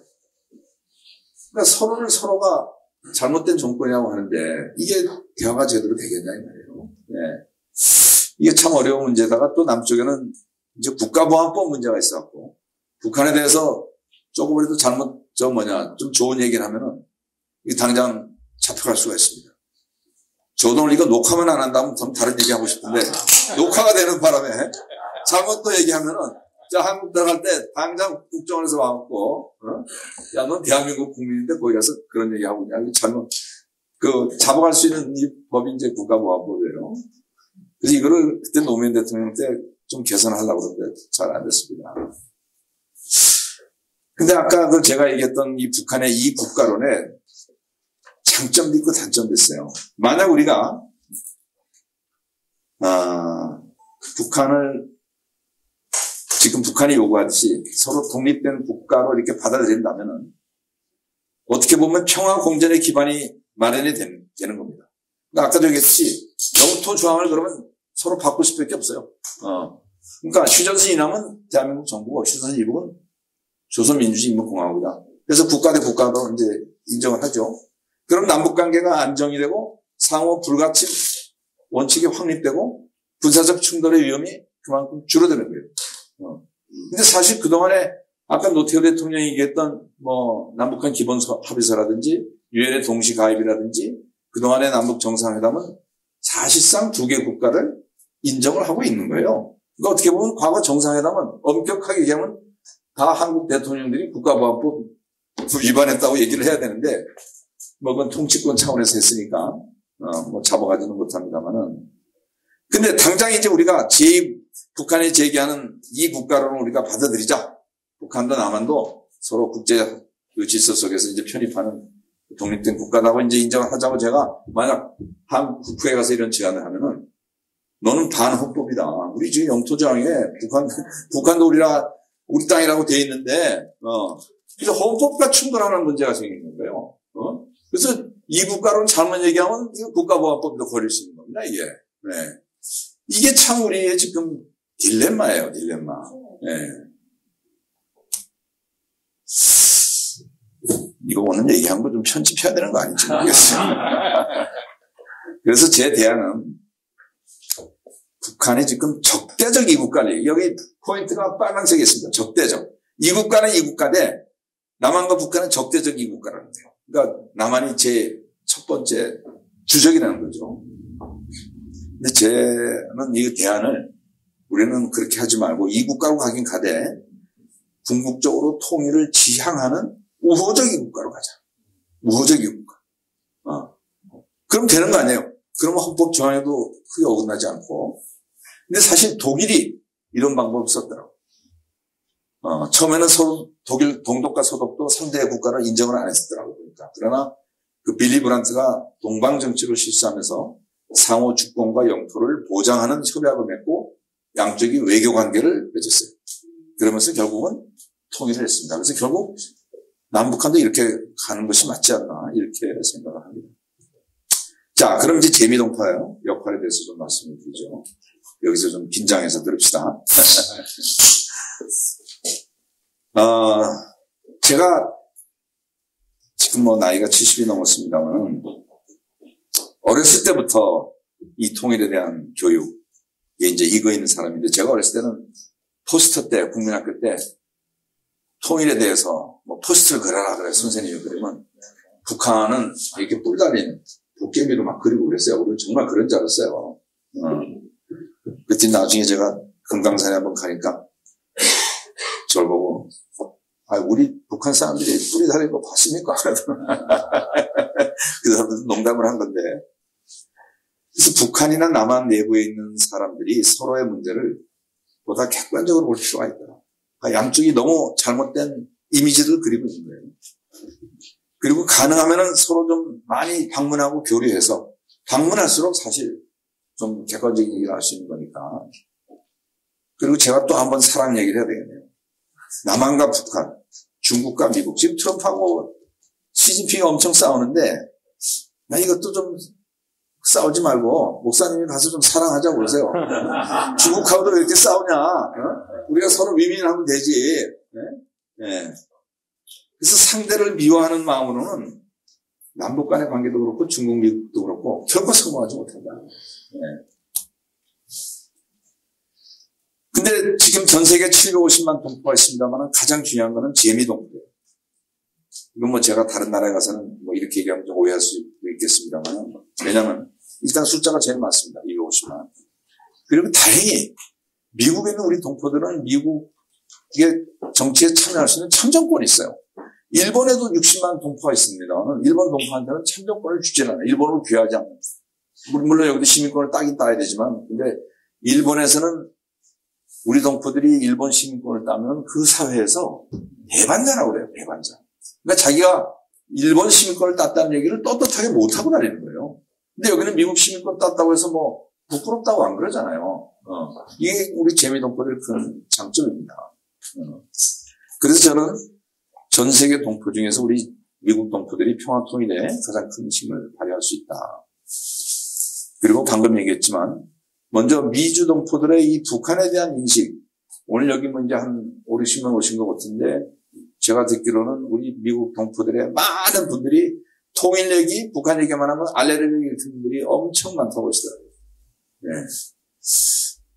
이게 정말 이것도 아멘입니다. 네, 이거 정말 이거 좀 바뀌어야 되는데, 예수님이 원수를 사랑하라고 그랬는데, 왜 원수를 사랑하지 못하지도 그렇게 자꾸 불편한 마음만 갖고 계신지. 제가 집에 지금 조지아 가면은 그 박한식 교수라는 분을 만나려고 그러는데 아시는 분들 많을 거예요. 제가 알기로는 북한에 대해서 가장 많은 정보와 지식을 갖고 계신 분이고, 그리고 1990년대 정말 그때 한반도에 다시 한번 전쟁이 일어날 뻔했는데, 그때 특히 핵을 개발하면서 미국이 북한의 그 핵시설을 폭파하려는 그런 계획을 세웠다가 결국 카터 대통령이 들어가서 중재를 하면서 폭파까지는 안 했죠. 그때 아마 폭파했으면 아마 제2의 또 전쟁이 터졌을지 몰라요. 근데 그거를 주장하신 분이 우리 박한식 교수님이시더라고요. 그래서 우리 동포들끼리도 북한, 또 북한 동포들에 대한 좀 객관적인 이해를 해야 되겠고, 그리고 나가서 미국인들, 미국 정치인들도 좀 그런 그 긍정적인 인식을 갖도록 저도 미국 국회의원들하고 얘기해 보면은 이 북한에 대한 불신이 굉장히 높아요. 참 얘기하기도 쉽지 않을 정도. 근데 거꾸로 또 북한 또 거기 가서 그 북한 그 지도자들 만나면 또 미국 하는 걸 또 왼수로 알아요, 왼수. 그래서 야 이건 전생에 미국하고 북한하고 뭐 이렇게 해서 이렇게 서로 불신을 하고 있는지. 그래서 아까 내가 이 얘기를 꼭 북한 사람들하고 미국 사람들도 하고 싶어요. 이 미움과 폭력이라는 문제, 이걸 사랑으로서 해결할 수가 있다. 뭐 두 번 다시 얘기는 안 하겠습니다. 그래서 지금은 지금 유엔 제재 때문에 미주동포들도 북한을 방문하지 못하고 있습니다만은 과거에는 꽤 했습니다. 그리고 남북 이산가족 문제도 저는 우리 한국 정부에서 시작을 했는지 알았더니 알고 보니까 미주동포들이 먼저 시작을 했다고 그러더라고요. 그러니까 이 남북 간의 중재 교류 역할을 해줄 수 있는 그런 중요한 역할을 우리 동포들이 해줄 수 있는 거예요. 그래서 다시 이제 좀 제재가 풀리면은 문화체육교로부터 시작을 해갖고 그리고 나가서는 남북 경영, 과거에 그 개성공단이나 금강산 과정, 그 관광이 있었지, 좀 그런 그 교류를 시작해야 되는 것이 아닌가. 그 남북 사이에 여러 가지 그동안의 교류가 있었습니다. 제일 아쉬운 거는 개성공단입니다. 개성공단이 사실은 엄청나게 큰 역할을 했었는데, 일단 개성공단이 그 군사분계선 내 그 인접지역에 있으면서, 일단 남북의 그 군사적 긴장 완화를 하는데 굉장히 큰 역할을 했고, 또 경제적으로는 북의 양질의 또 값싼 노동력, 그리고 값싼 토지, 그리고 남한의 자본과 기술이 합작하면서 당시에 투자했던 우리 중소기업들이 엄청난 이익을 봤다고 해요. 그 당시 북한 노동자들한테 줬던 임금이 200불이에요. 200불. 한 달에 200불. 그럼 20-30만 원 거의 공짜 아니에요? 그러니까 남한의 10분의 1밖에 안 되는 거예요. 그러니까 원가가 싸지니까. 그리고 토지 대금을 북한에서 받지는 않았어요. 공장 세우려면 이 토지도 값이 얼마입니까? 그래서 사실은 그때 북한에 투자했던 중소기업들이 이제 엄청나게 이익을 봤는데 또 한편에서는 뭐 북한이 핵 개발하는데 돈 갖다 준다 어쩐다 그러는데 나중에 여러 가지 분석한 결과로는 북한의 핵 개발은 이미 1990년대부터 시작을 했고 개성공단이 세워진 건 2005년도거든요. 그래서 뭐 개성공단이 들어가서 북한이 핵 개발했다 이거는 좀 시점이 맞지 않다. 또 여기서 내가 조금 더 나가면 또 국가보안법에 막 또 이상한 놈이다 할까봐 이야기 요 정도 하겠습니다. 근데 어쨌든 독일에서도 이 개성공단을 굉장히 칭찬했어요. 전 세계 분단국가의 최고의 이 작품 개성공단이다. 네. 물 좀 주시겠습니다. 죄송합니다. 그래서 궁극적으로는 궁극적으로는 북한과 미국이 수교를 할 수 있는 데까지 가야 돼요. 수교를. 이게 80년이 지났는데도 지금 수교를 못하고 있는데, 우리가 소련 그리고 중국과 수교할지 그때 상상이나 했습니까? 근데 어쨌든 했잖아요. 그러니까 이것도 불가능한 건 아니에요. 언젠가 되긴 될 거예요. 그래서 저는 지금 분단 100주년이 얼마 남지 않았는데 이때까지 꼭 해야 될 게 북미 수교예요. 저는 아까도 얘기했지만 민주당 정권이 지금 6월 3일 날 대통령 선거 때 정권을 잡는다고 하더라도 북한과 직접 빠른 시일 내에 대화하기가 쉽지 않기 때문에 이 돌파구를 열 수 있는 것은 미국이라고 생각해요. 저는 사실 트럼프 대통령 개인적으로는 별로 그렇게 좋아하지는 않았는데, 죄송합니다. 이 프런트 시그니처부터는 좋아하지는 않았는데, 남북 관계에 있어서는 이분이 좀 역할을 하지 않을까. 그리고 전문가들도 트럼프 대통령이 싱가포르 하노이 회담의 경험이 있기 때문에 자기가 실패한 원인을 알 거란 말이에요. 그리고 트럼프는 그 장사라는 분이고 상당히 실용주의자가 아니에요. 그래서 김정은하고 만나면은 분명히 뭔가 하나 얻어내라고 할 거다. 그래서 북한에서 뭔가 조금 양보를 받고 또 미국 측에서도 뭔가 좀 뭐 다른 선물을 주고 해서 꽉 막힌 남북 관계를 여는 그런 역할을 트럼프 대통령이 하지 않을까. 교회에서 기도하십시오. 그래서 트럼프 대통령이 좀 그런 역할을 하도록, 예. 그러니까 사고를 치면 그렇게 쳐야 되는데, 뭐, 관세를 지금 못 펴갖고, 예. 그리고 다시 한번 얘기지만, 평화통일의 답은 남이 먼저 북에 대해서 신뢰와 형제를 보여야 된다.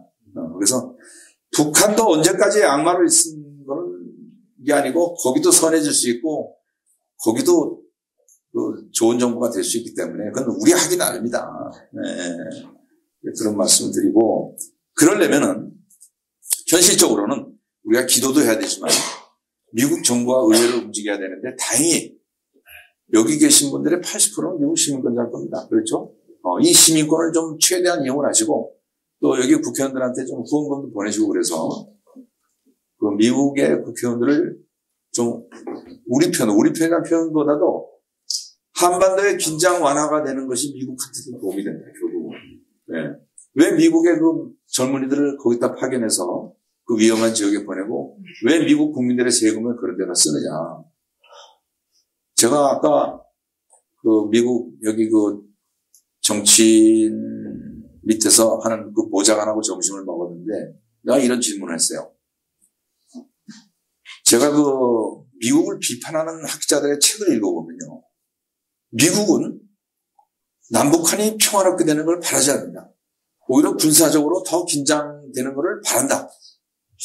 그 이유는 미국의 군수업자들이 엄청나게 그 미국 의회를 상대로 해서 로비를 하기 때문에, 미국 정치인들은 또 다 그 정치 후원금 받잖아요. 그래서 군수업자들의 말을 들을 수밖에 없고, 그렇기 때문에 현실적으로 겉으로는 평화롭게 하자고 하면서도 실질적으로는 한반도가 계속 분단돼야 되고 군사적으로 긴장되는 게 더 이익이다, 이렇게 비판하는 사람들이 있는데, 나는 그래도 미국 사람들이 기본적인 양심이 있고 또 청교도 정신으로 만들어진 기독교 국가인데, 아무리 그래도 자기 나라 이 군사업자들 배불리게 하기 위해서 한민족을 그 담보로 해갖고 그 군사적 긴장을 더 원한다?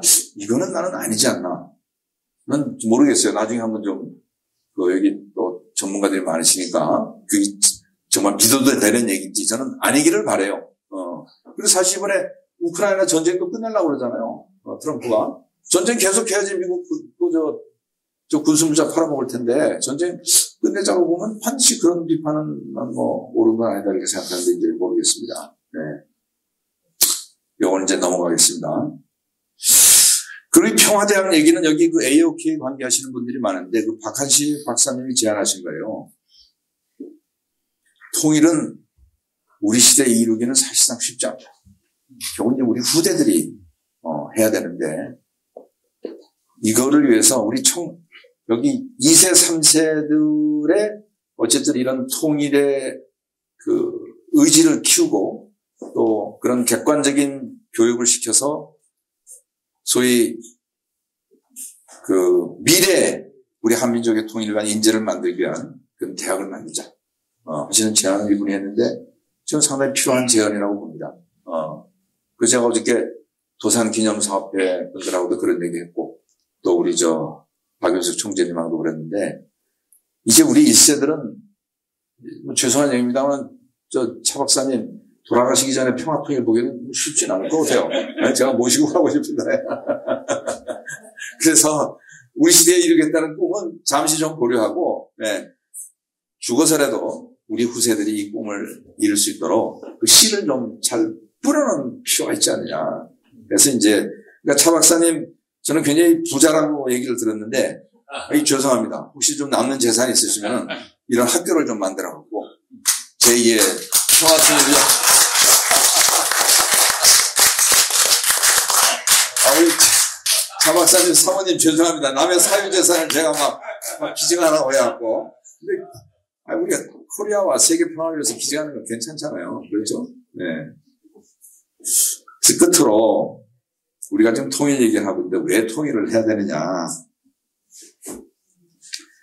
전 다행히도 세계 사람들이 북한이나 남한을 ROK나 DPRK로 부르지를 않아요. 언론에서도. 다행히 사우스 코리아나 노스 코리아나 이렇게 불러요.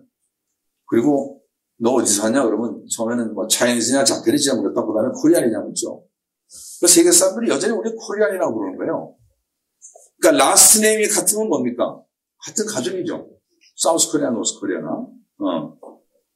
그리고 제가 우리 김재훈 목사님한테 여쭙게요. 죄송합니다. 내가 코리아라고 하는데 코리아의 뜻이 뭔지 혹시 알고 계세요? 잘 모르시죠? 이게 참 문제예요. 네. 이 코리아는 고려라는 이름에서 나왔거든요. 제 고향이 여수인데, 여수의 여자하고 코리아의 그 여자하고 같은 여자. 아름답다는 뜻이에요. beautiful이라는 뜻이에요. 그래서 고려 그러면 highly beautiful. 대단히 아름답다는 뜻이거든요. 그래서 이름이 여수인 이유는 여수 앞바다가 굉장히 이쁘다 그래서 여수예요. 그러니까 이 코리아가 뭐냐 그러면은 highly beautiful이고 코리안 그러면 highly beautiful people예요.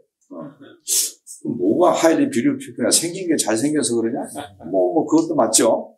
그러나 저는 정말 아름다운 거는 우리 한국의 건국 정신이다. 우리 한국 건국 정신이 뭡니까? 여기 아까 저 한월 연구소 대표님 오시지 홍익인간 아니에요. 전 세계 어느 나라 건국 이념을 찾아봐도 그리고 홍익인간은 그 뜻이 너희 한민족끼리만 잘 먹고 잘 사는 것이 아니라 모든 인류 사회를 이롭게 하는 그런 뜻이거든요. 이름을 장명을 기가 막히게 하신 거예요. 그런데 이걸 우리가 도전하고 있지 못한다는 게 참 아쉬운데 어쨌든 아까 남북 평화의 이 가장 중요한 것이 박의 사랑이라는 말을 드렸는데 잠깐만요. 네. 우리가 지금 박에는커녕 서로 계속 80년 동안 미워하고 있잖아요. 근데 지금 저 남북한 지도하고 우리 태극기하고 너무 비슷한 거예요. 휴전선 모양도 비슷하고 이게 다 하나님이 점지하셔서 이렇게 태극기를 만드신 게 아닌가 그러는데 태극기의 빨간과 파란 게 뭡니까? 음양을 얘기하고 있잖아요. 그렇죠? 아까 제가 자유와 평등 얘기를 했는데 북한과 남한의 관계가 음양의 관계하고 굉장히 유사해요. 제가 볼 때는. 근데 남자는 양이고 여자는 음이죠. 그렇죠? 우리 차 박사 사모님 아주 부부관계가 굉장히 금실 좋은 걸로 알고 있는데 부인과 남편이 음양이 싸우면 어떻게 되죠? 이혼해야죠. 근데 음양이 사이가 좋으면 뭐가 태어납니까? 아들이, 딸이든지 생명이 태어나잖아요. 그러니까 지금은 같은 형제 우리가 싸우고 있으니까 이거 완전히 집안 싸움 하고 있는 거예요. 어떻게 보면. 제가 성경 말씀 하나 더 드릴게요. 저는 목사는 아닙니다만은 제가 아까 비교적이 하겠다고 그랬죠. 너희들이 눈에 보이는 형제도 사랑하지 못하는데 눈에 안 보이는 하나님을 어떻게 사랑할 수 있느냐. 아멘. 네.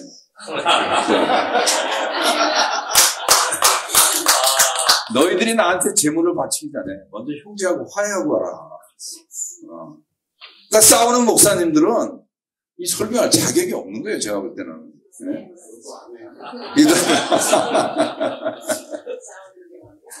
그래서 이 음양의 상국의 관계를 상생으로 돌려야 하는 그런 의무가 우리한테 있는데 이걸 지금 우리가 지금 못하고 있죠. 골드만삭스라는 미국의 연구소에서 그랬어요. 이 한반도의 위치가 얼마나 좋습니까? 장사도 목이 좋아야지 손님이 많은 거 아니에요? 근데 저 한반도를 둘러싸고 북쪽은 소위 북방 삼각이라고 그러죠. 두만강 위쪽에는 무려 3억이라는 중국 인구가 있습니다. 동북 삼성에. 그리고 남쪽으로는 일본이라는 해양 세력이 있고 그 뒤에 이제 호주, 미국이 있고. 그러니까 대륙 세력과 해양 세력의 길목을 딱 차지하고 있는 게 한반도예요. 근데 한반도가 뚫리지 않는 바람에 대륙 세력과 해양 세력이 서로 통하지 못하고 있는 거예요. 그래서 골드만삭스라는 연구소에서 저 길목만 뚫리면은 우리 한국이 2050년 이전에 얼마 남지도 않았어요. 미국 다음으로 제2의 경제 대국이 될 것이라는 예언을 했는데 저는 이게 그냥 허풍이 아니라고 생각합니다. 그럴 수밖에 없어요. 네. 그러니까 지금 물류 비용이 얼마나 많아요. 네? 근데 일본이 한반도를 통해서 러시아로 가고 유럽으로 가고 또 유럽이나 러시아가 한반도를 통해서 또 일본으로 가고 그러면은 완전히 우리는 가만히 앉아서 통행세만 받아도 네. 통행세만 받아도 엄청난 이익인데 이걸 못하고 있는 거예요. 이게 막 환장하겠어요. 네. 그래서 박근혜 대통령이 그때 뭐 통일하면 대박 난다고 그러는데 사실 그 얘기는 뭐 저는 틀린 얘기가 아닙니다. 그뿐만이 아니고 경제적인 것뿐만이 아니고 지금 미국하고 중국이 이렇게 싸우고 있잖아요. 네. 제가 점쟁이는 아니지만 이것도 음양의 원리가 전혀 있어요. 중국이 음이고 미국이 양이에요. 저는 뭐 윤 대통령 그 얘기는 그만합시다. 제가 뭐 주술 얘기하기는 하고 싶지 않은데 이것도 지금 기운이 막혀 있어요. 중국하고 미국 사이에. 네? 네. 이것도 뚫어져야 되거든요. 근데 한반도가 뚫리면 이것도 난 뚫릴 거라는 생각이 들어요. 왜냐하면 북한은 러시아하고 중국하고 더 친하잖아요. 우리는 미국하고 일본하고 친하고. 그러니까 남북한이 친하면 이 남북한을 통해서 이 양대 세력이 기운이 통해질 수 있는 거예요. 그래서 저희 태극기가 참 기가 막혀요. 빨간 게 북한, 파란 게 남한인데 이 태극을 중심으로 해서 4강이 있는 거예요. 미국, 일본, 러시아, 중국. 그래서 저는 이 태극기가 우리한테 주는 교훈이 한반도 평화 통일을 계기로 해서 너희 한민족이 이 세계 4개 강국을 먼저 친구로 만들고 그래서 세계 평화를 만들고 네. 그래서 저는 이 한반도 평화 통일은 새 인류 문명의 탄생이다. 이게 그냥 통일이 아니에요. 5분 내에 끝내겠습니다. 네. 이거 7시까지 비워줘야 된다며요? 아니에요? 더 쓰셔도 됩니다. 그래요? 네. 주인이 여기 계신데. 제가 대학에서 역사를 공부했어요. 제 말 지루합니까? 빨리 끝나갈게요. 이 아놀드 토임이라고 영국의 유명한 역사가가 있는데 이분이 이제 문명사를 연구하신 분이에요. 그러면서 이제 전 인류 역사에 20몇 개의 문명이 있었는데 지금 그동안 이 지역별로 인도, 유럽, 중국 이렇게 나눠졌던 문명은 이제 다 천천히 사라지면서 이 과학 문명의 발달로 지구촌 전체를 통과하는 새로운 지구촌 문명이 지금 이미 세계가 하나로 되고 있다. 그럼 이 지구촌 문명을 리드할 정신과 철학을 누군가가 제시하고 이걸 주도할 민족이 있어야 되는데 그게 어디냐? 근데 이분이 무슨 한국이라는 얘기는 안 했지만 동북아시아를 굉장히 자기는 주목하고 있다라는 이런 얘기를 하고 있었어요. 왜냐하면 새로운 문명은 서로 다른 문명이 교차되거나 충돌되는 지역에서 새로운 문명이 탄생하기 마련인데 19, 20세기 동북아시아를 보자. 동양 문명과 서양 문명, 물질 문명과 정신 문명, 그리고 마지막에는 공산주의와 자본주의가 우리 한반도에서 충돌했는데 우리 한반도가 이 양 문명의 충돌 속에 가장 많은 피해를 본 적이에요. 전쟁은 강대국이 했지만 싸우십시오. 청일전쟁, 러일전쟁, 중일전쟁, 태평양전쟁, 한국전쟁 다 큰 나라들이 벌린 전쟁이지만 그 사이에서 제일 죽어난 것은 우리 한반도예요. 한반도. 그래서 여기 원불교 교우님 계시는데 거기 원불교 2대 종법사 정산종산 한 분이 그런 말씀하셨더라고요. 전쟁의 근원지가 한반도인 만큼 인류 평화의 근원지도 한반도가 될 것이다. 네. 저는 그거 믿습니다. 믿습니까? 네. 그러니까 여기 계신 분들이 그냥 갈라진 한반도를 통일하겠다는 이 좁은 생각을 갖고 통일운동을 하실 게 아니라 갈라진 전 세계 인류를 한 마음으로 통일하겠다는 그런 미션이 우리 코리안들한테 있다는 그런 마음을 갖고 통일해야 되고 그래서 한반도 평화 통일은 단순히 우리 코리안 파닌슐라의 통일뿐만이 아니고 전 세계에 갈등하고 있는 문명에 새로운 조화를 일으키는 그런 역사가 돼야 된다. 그래서 첫 번째, 지금 갈등하고 있는 자본주의와 사회주의가 자유와 평등이 조화되는 그런 이상사회를 만들고 물질 문명과 정신 문명, 동양 문명과 서양 문명 그리고 음양이 조화되는 그런 상생, 상화의 세상. 그래서 결국 인류가 이 세계의 시민주의로 한 형제, 하나의 지구촌을 만드는데 여기에 핵심적인 역할을 하는 것이 저희 코리안 스피릿. 우리 K-푸드, K-칼처 그러는데 저희 K-스피릿이 굉장히 중요하다고 생각해요. 그리고 그 K-스피릿은 이미 반만 년 전에 당군 할아버지가 이거 만드셨어요. 그 지금 한국이 건국 문제 갖고 작년에 그 8.15 때 막 8.15 기념행사를 양쪽에서 따로따로 했잖아요. 건국 문제가 12월 해갖고. 그거 왜 싸우냐 이거예요. 1948년이 어떻고 1945년이 어떻고. 건국을 일찌감치 반만년 전으로 돌리자. 이미 건국은 그때 한 거예요. 저는 북한하고 남한의 국경일을 비교해 보니까 다행스럽게도 북한하고 남한하고 똑같이 경축하는 날이 10월 3일 개천절이에요. 이건 진짜 다행이에요. 왜 그 개천절을 안 없애는지 모르겠어. 그 북한에 가면 단국눈이 아주 거대하게 만들어 있습니다. 그래서 저는 동포사에 꼭 부탁하고 싶은 게 있어요. LA에서 먼저 시범을 보여주십시오.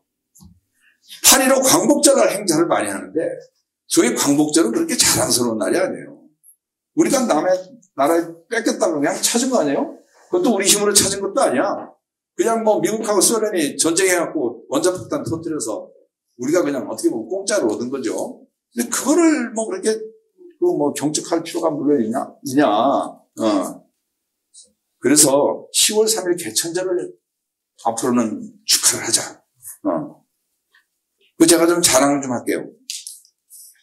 지금 전 세계 우리 재외동포들을 축하하는 날을 세계 한인의 날이라고 불러요. 원래는 재외동포의 날이자고 그렇게 부르자고 그랬는데 제가 야 재외동포의 날이 뭐냐? 세계 한인의 날 이렇게 좀 크게 하자. 근데 날짜를 언제로 하냐 물었더니 미국 동포들은 여기 미국이 축하하는 거 한국 무슨 1월 뭐 있죠? 1월 13일. 그걸로 하자고 그러더라고요. 미국 땅에 뭐 온 그 날을 하와이에서 아니 뭐 세계 동포가 미국만 있냐? 일본에도 있고 중국에도 있고 다 있는데. 그래서 이거 경론을 벌였어요. 이 재외동포 이 세계 한인 날 어떡하냐. 그래서 제가 어떻게 제안했냐면 우리나라 경축일 중에 우리 한민족 코리안과 가장 관계가 깊은 게 첫째 개천절이에요. 영어로 뭡니까? 여기 영어 제일 잘하시는 분. 네? 영어로 개천절을 뭐라고 그래요? 이게 좀 큰 문제였어요. 개천절 영어로 미국 사는 사람들도 모르니까 National Foundation of Korea예요. 그러니까 한국 건국이래요. 사실 정확히 번역하면은 National Foundation Day니까. 그 개천절, 그 건국일이 이미 정해져 있는데 건국 갖고 싸우는 거예요. 그래서 제가 10월 3일 개천절이 우리 민족의 사실상 생일이고, 그 다음에 문화적으로 제일 중요한 게 언제냐? 한글날이다. 우리 한민족의 정신이 한국어에 있으니까. 그러면 10월 3일하고 10월 9일 사이에 재외동포날, 세계 한인 날을 정하자 해서 10월 5일로 하자 해갖고 그날을 정해졌어요. 이거 어디 속기록에 보면 나와 있을 거예요. 근데 아무도 몰라, 그거를. 이거 박수 한번 쳐주세요, 그죠? 하나 좀 미안한 거는 10월 5일을 정하다 보니까 대한민국 정부에서 재외동포들 시상식 하는 거를 10월 5일 날 해요. 근데 그거 시상한다고 대통령이 뭐 미국 가겠어요? 일본을 가겠어요? 그러니까 동포들은 다 그날 불러오는 거예요. 그래서 세계 한인회장대회를 그날 하거든요. 아니, 그러다 보니까 정작 여기서 축하를 해야 되는데 한인회장들이 전부 그날 한국으로 오니까 이거 세계 한인회장대회 날짜를 바꿔야 되는 게 아니냐? 뭐 이런 지금 얘기들을 많이 하고 있습니다. 네, 그래서 결론은 750만 재외동포가 미국 동포를 중심으로 해서 여기 AOK도 있죠. 완 코리아 운동을 해야 된다. 그래서 진보와 보수가 화합하고 동과 서가 화합하고 남과 북이 화합하는 저는 이것이 제2의 독립운동이라고 생각합니다.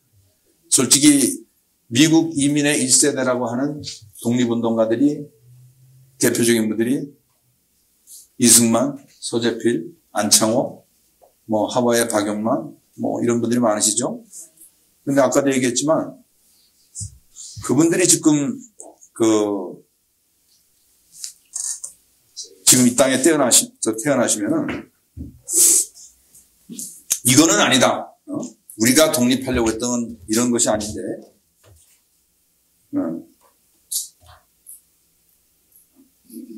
잠깐만, 그래서 아까 제가 그 건국 얘기를 하였는데, 그 독립운동의 미국 중심지가 어디였었죠? 처음에 흥사단이 만들어진 건 샌프란시스코고, 그 다음에 이게 LA로 넘어왔어요. 그래서 제가 어저께 그 흥사단, 도산기념사업회 분들하고 얘기했는데 독립운동을 다시 하자. 1차 독립운동은 우리가 성공을 못했어요. 아쉽게도. 다른 나라의 힘으로 우리가 독립을 했기 때문에 이제는 우리가 자력으로 독립을 하는 그런 진짜 독립운동을 한번 해보자. 그리고 그 베이스는 LA로 하자. 다른 도시에 계신 분들이 들으면 섭섭하게 생각할지 몰라도 LA 한국 사람이 제일 많고 도산 안창호 선생님이 독립했던 데가 LA거든요. 그리고 뭐 일본에도 하겠어요. 중국에도 하겠어요. 아무리 생각해도 LA예요. 그래서 제가 저 도산기념사업회 내가 좀 이따가 내가 봉투 주려고요. 네, 얼마를 드렸는지 물어보지 마시고 독립작업으로 드릴 테니까 이걸 시드만으로 해서 이 독립의 날이 언제가 될지는 모르지만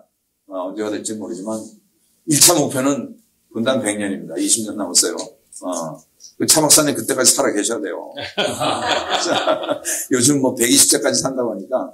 네, 그래서 제2의 독립운동을 우리 LA에서 시작해 주시길 바라면서 제 강연을 마치겠습니다.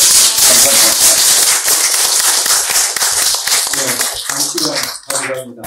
다음은 오늘 강연에 대해서 질문이 있으신 분은 손을 들어서 잠깐 질문을 해주시면 우리 김성관 의원님께서 그거에 대해서 답변을 드리겠습니다.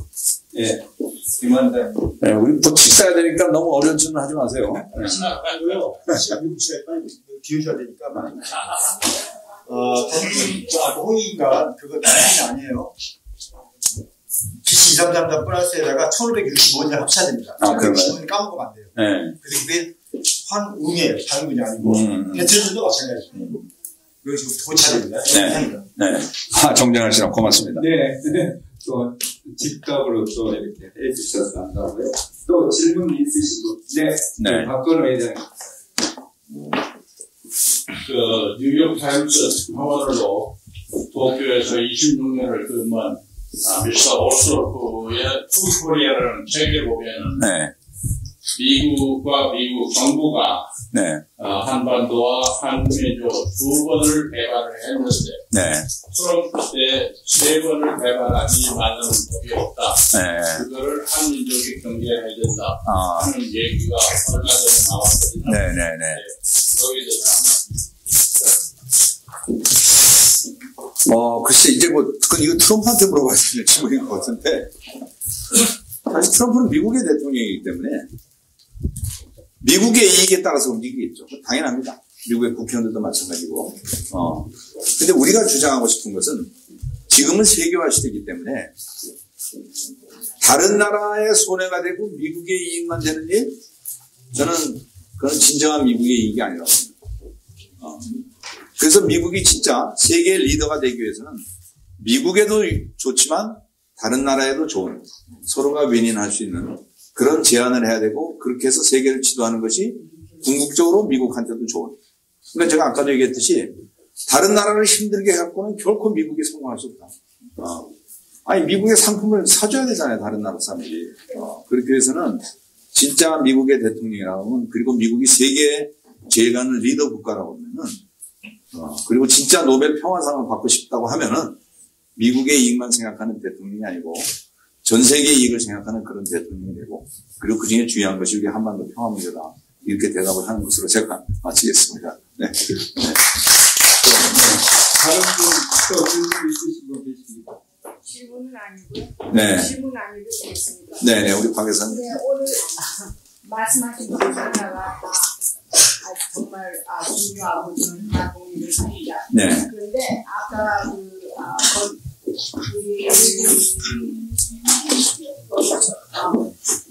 제2독립운동 그것도 그랬는데 아까 건국날을 10월 5일로 하셨다고 세계한해는 10월 5일. 개천절이잖아요. 실제적으로 여기서 개천절 행사를 하신 분이 계세요. 저기 사범님 해마다 여기 하시거든요. 개천절 의례를 하시는데 저는 저 개인적으로 영사관에서 한번 10월 3일에 개천절이라서 한번 갔어요. 그네네. 그래서 제가 전혀 그 개천절 개념이 없어요. 그러니까 개천절이 그냥 일종의 파티예요.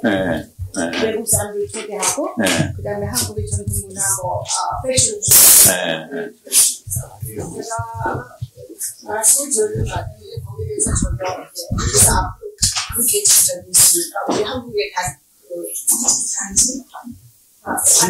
한국 개천절을 살려야 된다는 좋은 얘기 하셨습니다. 전혀 다행히요. 지금 해외에 있는 우리 외교부 산하 공관들이 전에는 8.15 날 그 나라의 귀빈들을 모시고 행사를 했었어요. 근데 언제부턴가 그 8월이 여름이고 또 다른 나라하고 이렇게 충돌이 돼서 그런지 그걸 10월 3일로 옮겼어요. 그래서 지금 전 세계 우리 해외 공관들이 그 나라 VIP들을 초청을 해서 우리나라 문화를 소개하고 하는 그 소위 일종의 셀레브레이션을 10월 3일날 합니다. 그래서 그 초청장에 보면 The National Foundation of Korea 그래서 인비테이션이 이렇게 돼 있어요. 그런데 그 건국에 대한 그런 얘기는 별로 없죠. 이게 다 한국 정신이 없어서 그런데 다행히 캐나다에서 연하 마틴이 주도가 되었고 10월 3일을 캐나다 코리아에 대해를 정했다. 굉장히 잘한 거예요. 그래서 미국은 이미 그 1월 18일 그날이 있기 때문에 코리아 데이를 따로 정할 수 있을지는 모르겠는데 저는 가능하면은 코리아 데이를 전 세계가 같이 통일을 해서 이날은 한국 건국이고 마치 모든 공관들이 그날 코리아 데이를 이렇게 축하하니까 여기서도 어쨌든 동포들이 주가 돼서 어쨌든 그러니까 우리 이민이 한국 사람들에게 이민 온 날은 뭐 그날을 축하한다 하더라도 한국의 문화를 알리고 한국의 역사를 알리는 그런 행사는 개천절을 중심으로 해서 공관하고 같이 축하를 하면 굉장히 좋겠다라는 그런 제안을 하고 싶어요. 네. 근데 한국의 외교에서 그걸 좀 다시 역사를 인식하고 시작하면 좋을 것 같고요. 그 다음에 그 당군 그 사상이라고 하죠. 기독교에서 많이 반발해요. 기독교에서 이제 당군을 조상으로 한다고 해서 하나님의 그 신앙에 의해서 그걸 별로 반가워하지 않는 거예요. 그러니까 이게 목사님들이 교육을 못 받아서 그래요. 죄송합니다. 우리 김재율 목사님처럼 이름이 제 이름은 그렇게 안 했을 텐데 제가 존경한 박사예요. 뭐 이걸 내가 자랑하고 싶지는 않은데 단군의 입장은 성경을 치면 아브라함의 입장입니다. 유대인의 조상이거든요. 그러니까 단군은 하나님의 조상이지 그 사람 자체를 신으로 보시는 건 아니에요. 그렇기 때문에 단군도 하나님의 아들이에요. 천손자손이라고 그러죠. 그런데 구약에서 아브라함을 존경하고 모시듯이 우리 한민족의 단군을 우리의 조상으로 모시는 게 뭐가 부끄럽고 뭐가 우상숭배인가요? 물론 단군을 신앙으로 대상으로 삼는 민족 종교들이 일부 있기는 있어요. 근데 그거는 사실 죄송합니다. 기독교에서 예수님을 하느님으로 모시느냐 인간으로 하느냐라는 그런 논쟁이 있었잖아요. 신이냐 사람이냐. 그러니까 이슬람교에서는 예수님은 그냥 선지자라고 그러죠. 사람을 하죠. 그러면 단군 할아버지를 신앙의 대상으로 모시는 거나 기독교에서 예수님을 신앙의 대상으로 모시는 거나 종교학적으로 보면 별 차이가 없는 거예요. 근데 이 얘기하면 또 이제 기독교에서 난리가 나겠지만 그러나 사실 기독교에서 궁극적으로 모시는 거는 예수님이 하나님의 아들이기 때문에 아니면 하나님이기 때문에 모시는 거거든요. 그러니까 하나님이 존재라는 게 더 베이스가 되는 거죠. 그러니까 사실 단군도 제가 보니까 하나님의 아들인 단군은 우리의 조상으로 하면서 우리 한민족이 천손이다라는 것을 강조하는 것일 뿐이지 그게 신앙의 대상 자체는 아닌데 이거를 그냥 기독교 쪽에서 좀 오해를 하셔갖고 단군은 지금 신앙의 대상에 따라서 우상숭배다 이렇게 얘기를 하는데 과연 정말 뭐가 우상이냐 하는 거는 우리가 다시 한번 좀 얘기할 필요가 있어요. 근데 이건 제가 싸우면 제가 목만 아플 것 같아서 싸우고 싶지는 않은데 하여튼 목사님들 오시면 제가 논리적으로 얘기할 자신은 있습니다. 김재율 목사님 좀 그런 거 좀 앞장서 주세요. 신도가 떨어지려나 그러면 좀. 네, 그럼 이만 어제에 도착하셔서 일정을 해석하셔서 피곤하실 건데 1시간 동안 이렇게 강연을 해주신 우리 김성권 전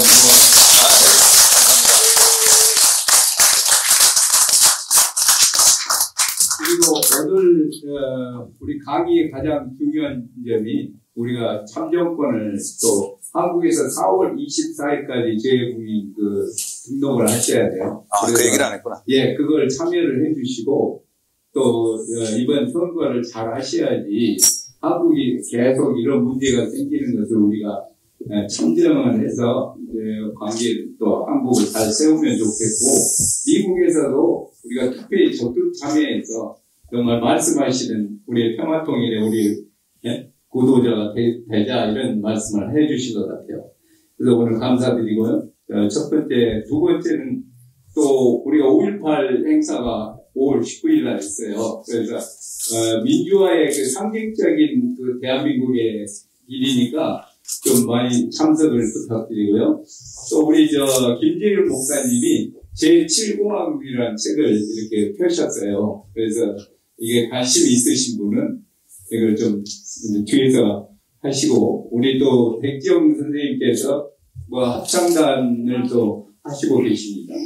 그래서 이상 안내를 광고를 하고요. 오늘 행사를 위해서 우리 AOK 오은영 고모님, 김창옥 AOK 회장님, 그리고 김대중 재단의 남밀리 지부장님, 그다음에 미래포럼의 김재율 회장님, 그다음에 제이미 한국 노인회 우리 박건우 회장님, 그리고 미주 도산 기념사업회 데이비과, 그래서 LA 5.18 기념사업회 접니다. 그다음에 LA 초프랭도 우리 올리비아 씨, 그다음에 제외 국민 유권자 연대는 김미라 연대회장님, 그리고 하늘 연구회는 사이먼 김 선생님이 이 행사를 같이 공동으로 준비했습니다. 그래서 이상으로 마치고요. 뒤에 이 공동 주최자들이 함께 준비한 저녁 식사가 있습니다. 그래서 맛있게 드시고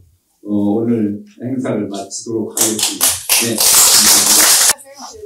그렇죠. 소변서 조작이 조금 그렇습니다. 아니, 이거 이제 비켜달라는 거. 그렇죠. 거기 좀 이렇게. 네네. 비켜는 조작이 안 나와요. 여기, 어디 오세요? 보여? 올라왔어요. 올라오실래? 얼굴은 나와요, 이제. 글쎄, 제가. 김창호 회장님 옆에. 김창호. 김한나 회장님 옆에. 김재율 회장님. 김재율 목사님 옆에. 네네. 오케이, 자, 그럼 카메라를 여기 봐주세요. 자, 카메라 보세요. 하나, 원, 투, 쓰리. 제가 코리아 그러면 통일 그럴까요? 예. 자, 코리아! 통일! 자, 고루 가만히, 얼굴 가리지 마시고, 고루 가만히 계세요. 자, 다시 한번, 코리아! 통일! 됐습니까? 한 번 더 찍겠습니다. 하나, 아니, 사랑합니다. 원, 투, 우리 서로 사랑합시다. 사랑합니다. 자, 카메라 봐주세요, 카메라. 네.